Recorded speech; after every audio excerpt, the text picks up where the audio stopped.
Welcome, everybody, to the Ethical Society Mid-Rivers.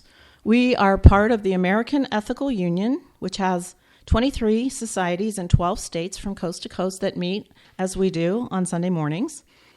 I want to remind you that everyone is welcome here, regardless of individual beliefs or religious backgrounds. Ethical Society members recognize the unique worth of each individual. Our mission is to bring out the best in others and in ourselves, and our faith is in the human capacity to create a better world. That ties right in with this morning's lecture, which is titled "Violence is Not the Answer, Even for Ukraine," delivered by Randy Best. Randy is an ethical culture leader. That means he went through training and is employed as clergy for an ethical society, the one in Northern Virginia. A lifelong member of ethical culture, Randy was born in St. Louis and grew up attending at the St. Louis Ethical Society, where his mom is still an active member. Since 2016, Randy serves as the leader of the Northern Virginia Ethical Society. Randy is also Dean of Leader Training for the American Ethical Union. That's the network of all of the ethical societies. Previously, he was leader of the Ethical Humanist Society of the Triangle in North Carolina and the Ethical Society Without Walls, which was a virtual group. Randy lives in Bethesda, Maryland, and has 4 grown children. Please join me in welcoming Randy Best.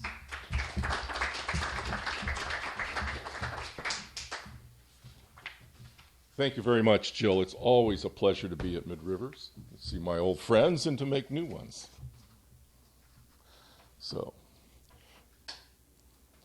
During my talk today, I'm going to break the wall separating me from the audience, and we're going to break into 2 small groups for a little discussion of a question that I pose. So be prepared to jockey your chairs a little bit later so we can make those circles. And I think with a number of people, two groups would probably be a good size. So be prepared. All right. Bertrand Russell said, "Very few wars are worth fighting. The evils of war are almost always greater than they seem to excited populations at the moment war breaks out." I think it's a little different today. None of us are really excited about war. We don't have that sort of patriotic fervor, particularly when it's a war that's being conducted in another country by another country, perhaps as a proxy for our own interests, perhaps not. So today I'll share my personal thoughts and reflections on violence and warfare.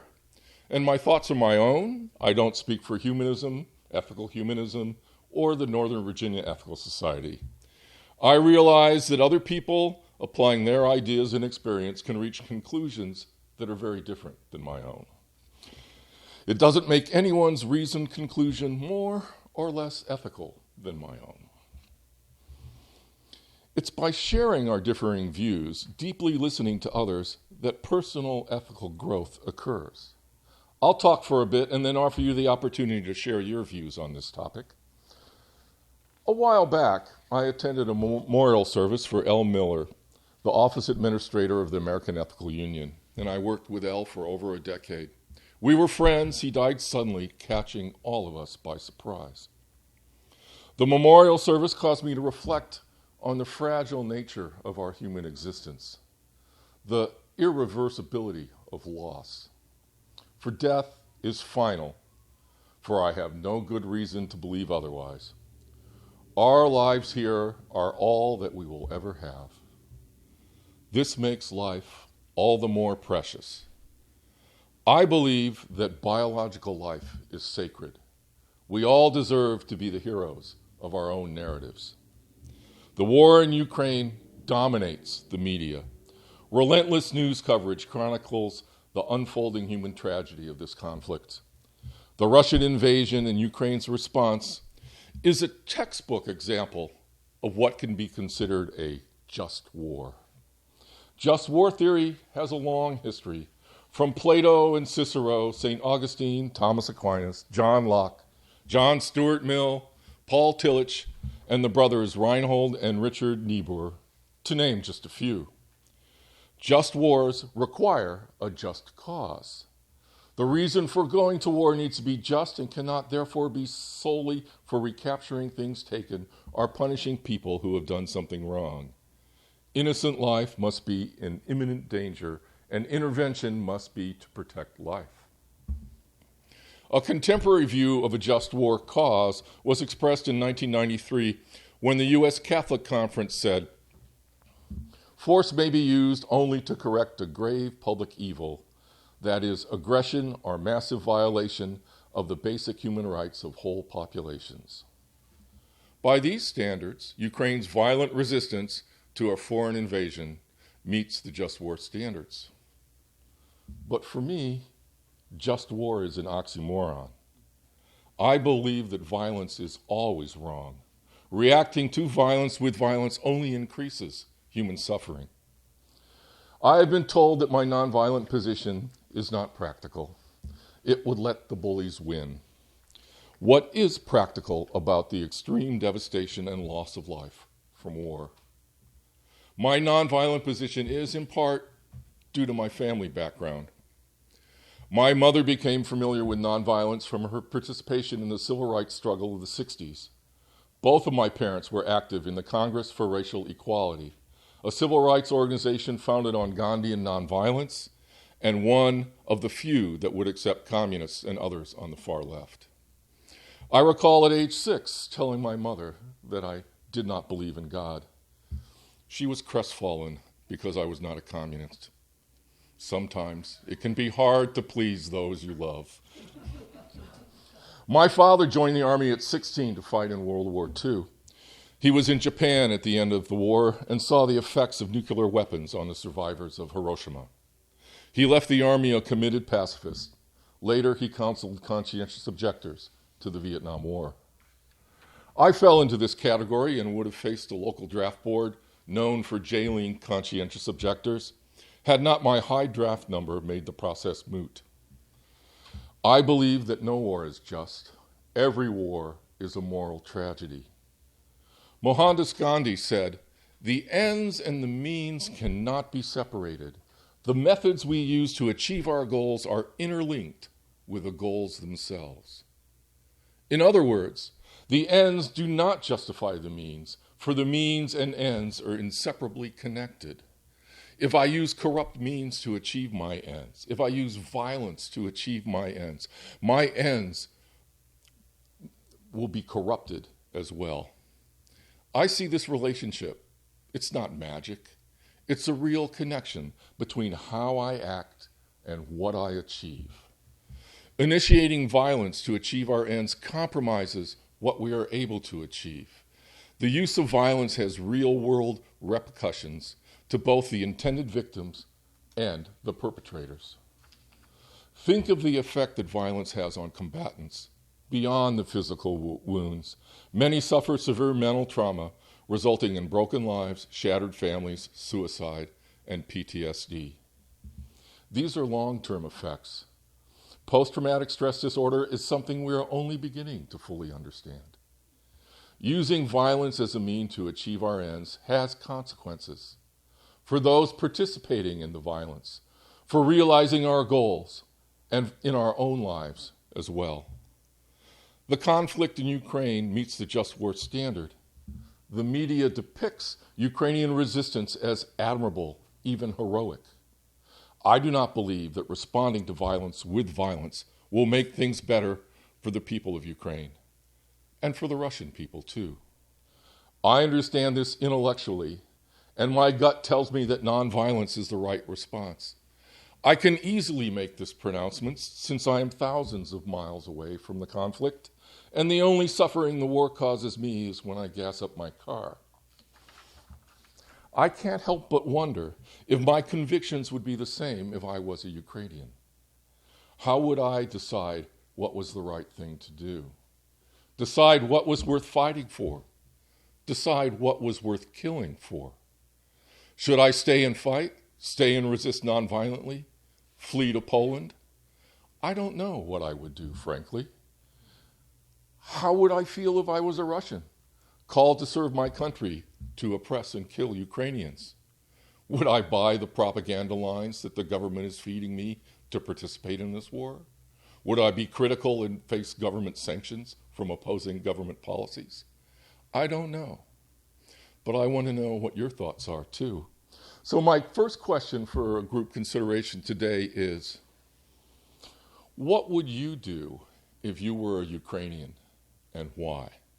Well, it's not surprising that I find that a number of people don't quite share my view, and that's good. It's good to hear different views and to be provoked and to let you examine your own ideas more clearly so that you're not just leaping into something that it's really a reasoned choice that you're making.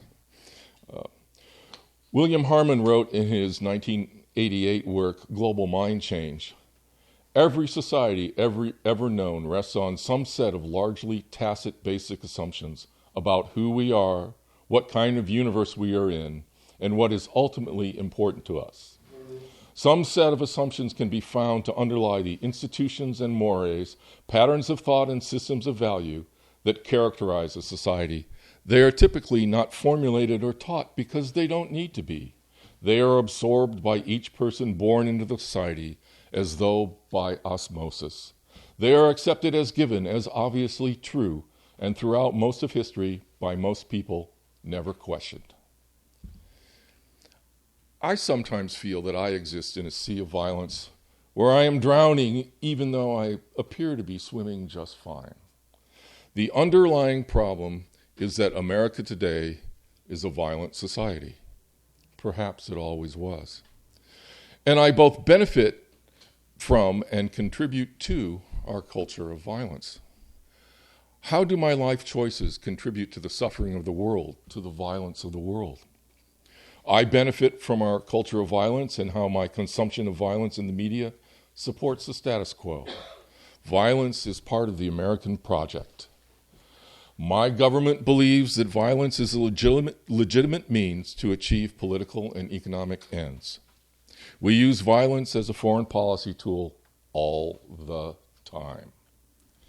It is challenging to oppose our violent culture, for projecting power, exercising our culture of violence is the model put forth as the American way of solving our problems. As an inevitable consumer of American culture, I am immersed in this model. I consume media violence and by doing so, participate in supporting our culture of violence. Violence is hyped in the media. The media plays on insecurity and fear. Violence sells. I buy. I consume violence in the television and movies that I watch. What does the Hollywood hero do to solve problems? Kill the bad guys. Seek revenge. When is the last time you saw a movie where the hero negotiates a solution to their problem, finds a nonviolent way to resolve conflict? I can't think of one. We need examples of nonviolent ways of solving conflict so that we can learn alternative ways of solving our differences. I don't believe that my consumption of violent media makes me more likely to engage in violent behavior, yet I'm affected by it, and I affect our culture.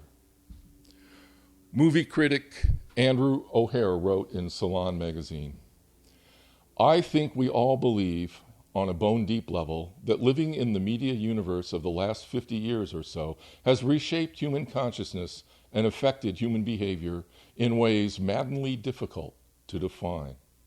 Even social scientists who have devoted their entire careers to the effects of media, and of violent media in particular, have the devil's own time explaining how it all works, and nearly all of them shy away from simplistic theories of cause and effect.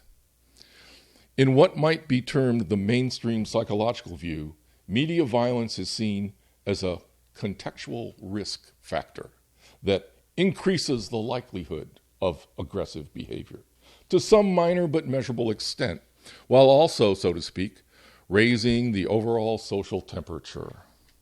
There is little or no clear evidence connecting violent entertainment to actual acts of criminal violence, but some scholars suggest that violent media can serve as a stylistic catalyst that inspires disturbed people to act out specific fantasies.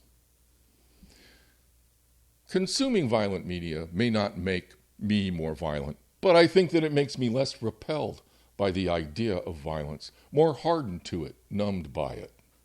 While I do not exclusively watch violent movies, movies with violence are in my repertoire. My willingness to consume violent media reinforces the continued production of violent media. What motivation does Hollywood have to change unless consumers demand change?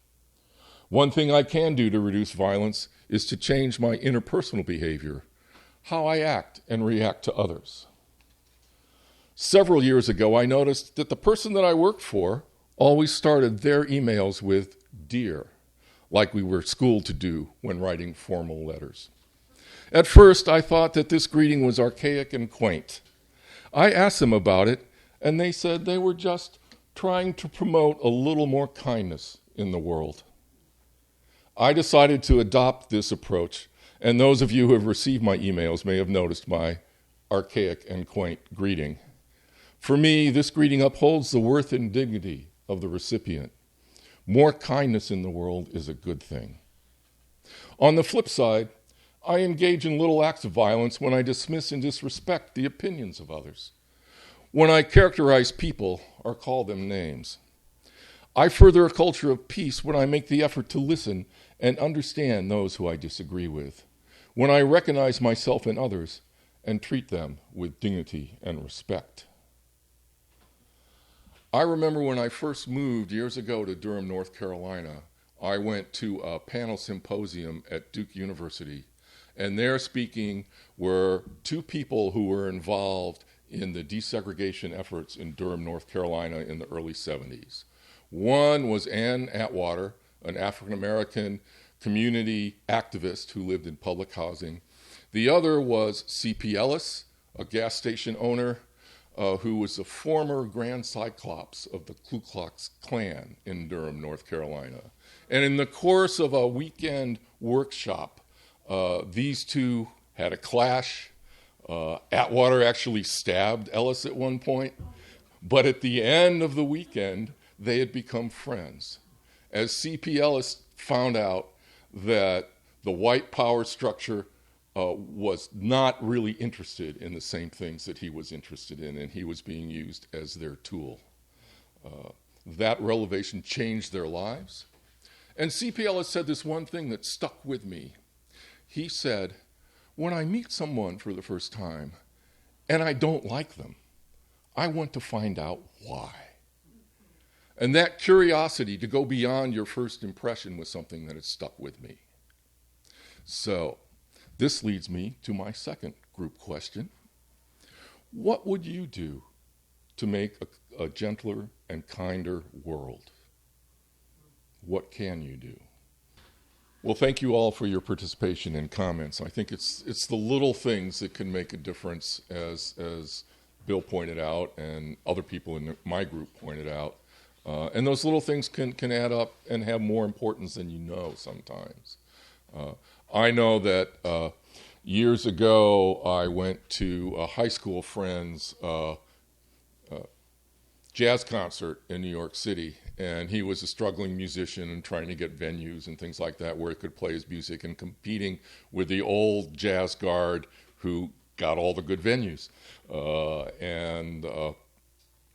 I talked to him after the show, and I said how I always enjoyed the fact that he was committed to his music, and that growing up, whenever we went to his room, his music stand was there, and the music was there, and there were jazz records on the floor, and he was practicing, and then he followed through on it and went to music school and became a jazz musician. And I told him I really appreciated what he did and his dedication to it. And I saw him when he came to hear one of my talks at the New York Ethical Society some 20 years later. And he said he was ready to quit on the night of that concert, that he had been struggling for a long time, and he wasn't just getting a reward, and he just didn't know if he could stick with it anymore. And that my kind comments put him over the line to stick with it for a little longer. And since then, he has had more success, and he's a professor now teaching music. So you never know what just a little act of kindness, what that effect can be. And you know, that it was heartfelt, it wasn't anything ingenuine. It can really, really make a difference to someone. And I also think we get the idea from ethical culture of bringing out the best in someone else is the way to help develop yourself, become a better ethical person yourself by looking at someone else and service to someone else or service to others. And that's the way that we grow ethically as people, is through our connections with others. Socrates said, "The unexamined life is not worth living." So I've examined some aspects of my life, and I certainly consider my life to be worthwhile. But what are the results of my introspection? What does it take to make me change my life choices? For one thing, it takes time for ideas to settle in, time to develop new ways to address problems. An unfortunate part of the human condition is that we often do not change until we have to. I find this to be true for me. Authoritarian regimes and violence are increasing worldwide. A looming climate crisis will cause increased competition for global resources, minerals, agricultural land, even water. This will lead to global conflict. The time to change is coming. We are approaching a crossroads. I do not want to be part of a future where America continues to preserve its privilege at the expense of much of the rest of the world. I will help prepare for this coming change so that we might meet these challenges without violence. I will work towards the change that I want to see in the world, to build a culture that is more peaceful and friendly. I will reach out to others so that our collective action can make a difference. I will work on my interactions with others to further a culture of peace, and I will try to keep my head above water. What would I do if I lived in Ukraine today? I'm not sure. I recall a Gayon Wilson cartoon from my childhood. A disheveled soldier stands alone in a deserted, rubble-strewn, smoldering landscape. The caption reads, "I think we won." This, for me, sums up the results of violent conflict. We may think we won, but we have all lost. Thank you.